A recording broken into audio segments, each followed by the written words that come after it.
So I have a bit of a confession. Waging peace,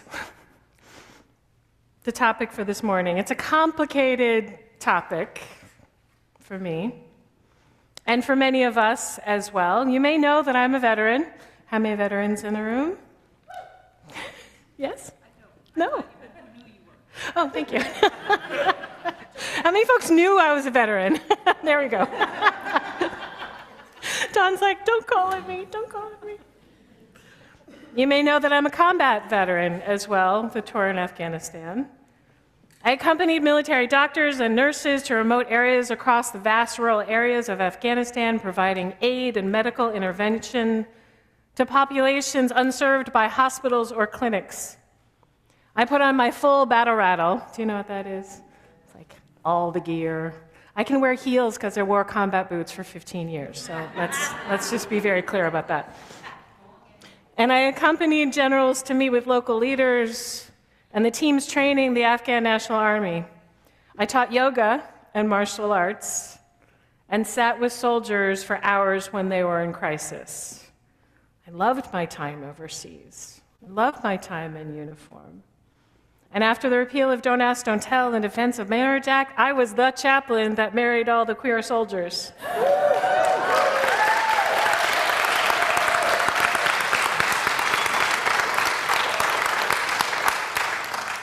Because I am a citizen. I am a patriot. It's another word I am claiming back.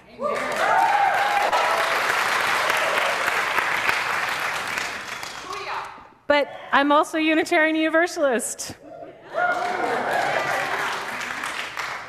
And we strive to be on the side of love for justice, peace, and equity in all that we do. So waging peace, a little complex for me. You also may know I'm a parent of 2 children, teenagers. All that gray. I strive to be compassionate, kind, thoughtful, and humble, so make that make sense for me and us, right? So why do we gather in spiritual community like that? It's part of my confession this morning. It's to be comforted, but also to be called in. Our tradition, Unitarian Universalism, calls us to affirm our sacred interdependence. It calls us to seek justice, equity, and compassion in all of our human relations. It calls us to work towards the goal of world community with peace, liberty, and justice for all. Peace is central to our theology, where the sacred is in the world. And yet, if we are honest, it is one of the hardest calls to live out. Because peace is not just the absence of war, peace is the presence of justice. Peace is the embodiment of love. And in this moment, in this nation, in this world, we are not at peace. Today, we are witnessing what ethicists and journalists alike have called a war of cruelty, a deliberate strategy of harm. Here in the US, our government continues to treat human lives as bargaining chips. Children at the border, people fleeing violence, pregnant people seeking care, unhoused people criminalized simply for surviving. Just this month, sweeping raids resumed in immigrant communities across several states. And humanitarian workers are now facing prosecution for offering water and aid in desert regions. Meanwhile, military budgets soar while food stamps are cut. Make that make sense. Fossil fuel extraction accelerates even as our planet warms past crucial tipping points internationally. The death toll in Gaza and Ukraine continues to rise. Families are bombed in their sleep. Ceasefire advocates are smeared and silenced. The machine of empire grinds on. And we are told that is just the way of the world. And I can feel the energy in the room, stay with me. And We are a people of faith, and we must say, this is not the world that we are called to accept. This is not the world our ancestors wrestled deeply with these very tensions that we name today. None of this is new. None of this. You know, our Universalist early champions of radical love, the Universalist, Barbara Murray said it beautifully. We have two heretical ancestors in Unitarian Universalism. The Universalist declared that no soul was beyond redemption, that eternal damnation was a lie born of control. Many Universalists were pacifists. They believed that violence corrupted both the victim and the perpetrator. And at the same time, Unitarians, also heretics, often emphasized reason and moral agency, and many supported the idea of just war, when force might be used in the service of greater justice. Go look up just war theory if you're interested. Think of those who fought to end slavery. There was a Unitarian minister that kept a revival and a Bible on his desk to shelter those who were formerly enslaved in the church's basement. Or the ministers who marched in Selma and stood on the front lines of civil rights, just like All Souls DC minister, the Reverend James Reeb, who died for the cause. So, beloveds, we inherit a tradition that does not give us easy answers. Instead, it gives us moral tension and invitation. You like that? Yeah. Perhaps that's exactly what we need. Because there are no simple answers in an age of drones and dictators, propaganda and poverty, surveillance and suffering. The question is not whether violence exists, it does.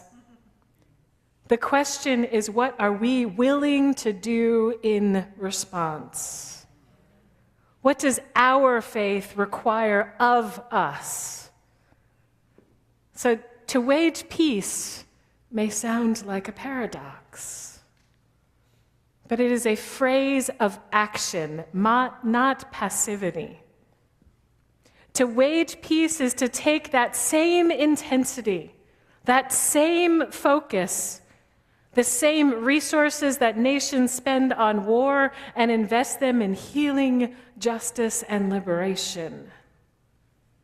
The Reverend Dr. Rebekah Parker writes, "We are not here to escape the world, but we are here to remake it." And our president, the Reverend Sophia Betancourt, reminds us we are not neutral in the face of injustice. To wage peace, then, is not to sit still. It is to disrupt the peace of the powerful, the peace that rests and relies on silence, complicity, and the violence hidden from view. It is to say, as the prophets say, this shall not stand.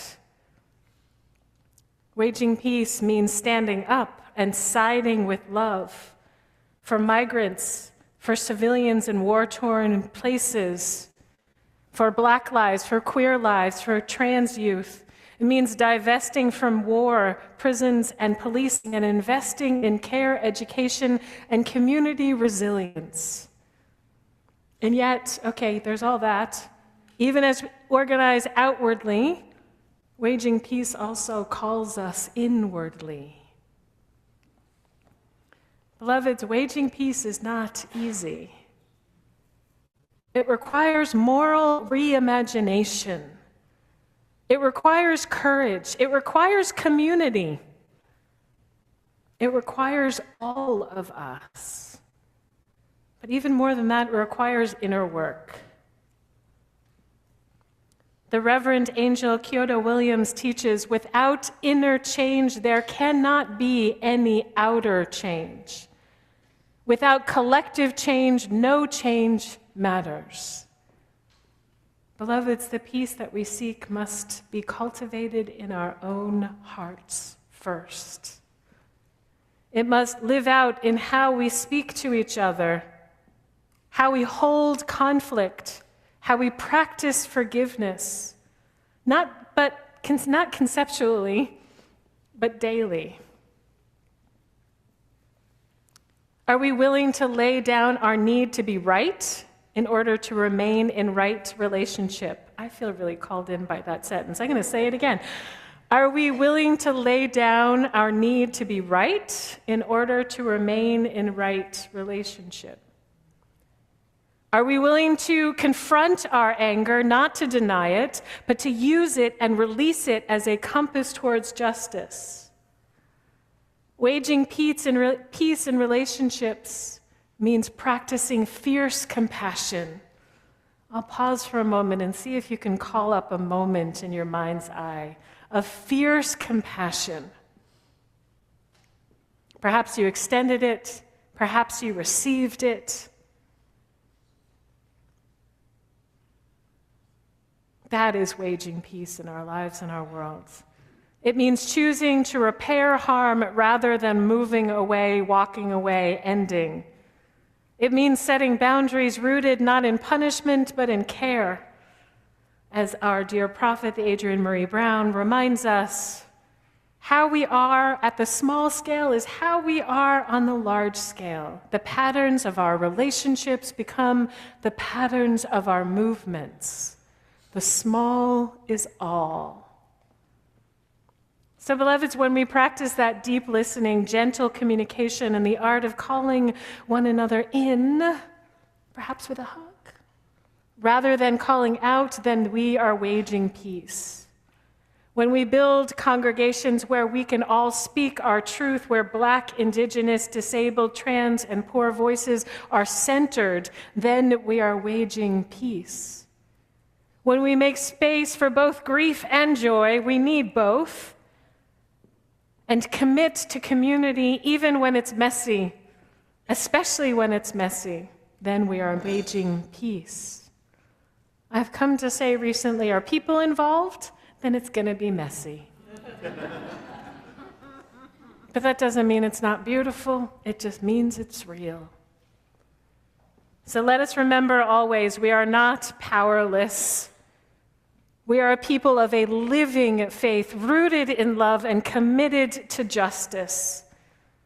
Let us teach our children that peace is not passive, it is bold, it is prophetic, it is public. Let us be the ones who disarm fear with compassion, who dismantle white supremacy and so-called Christian nationalism with solidarity, who build reparative relationships that heal wounds of empire and colonialization both within and beyond. Let us speak truth in the face of brutality and tenderness in the face of despair. And when the world tells us that peace is naive, remember one of my nicknames is Chaplain Pollyanna. When the world tells us that peace is naive, let us answer as my colleague, the Reverend Teresa Soto, does. I am not interested in being polite in the face of death. I am interested in fierce love and unruly, on fire with possibility. Let that fire live in us. Let that love and sweet holy tension guide us. Let that peace rise not as silence, but as song, not as withdrawal, but as a radical commitment to one another's liberation. Sorry, the quote that just came through my mind came from an Indigenous organizer from Australia. If you are here to save me, I am not interested, but if you're here to get free together, then let's work. May we wage that kind of peace, because we need all of us. Amen, Ashe, and may it be so.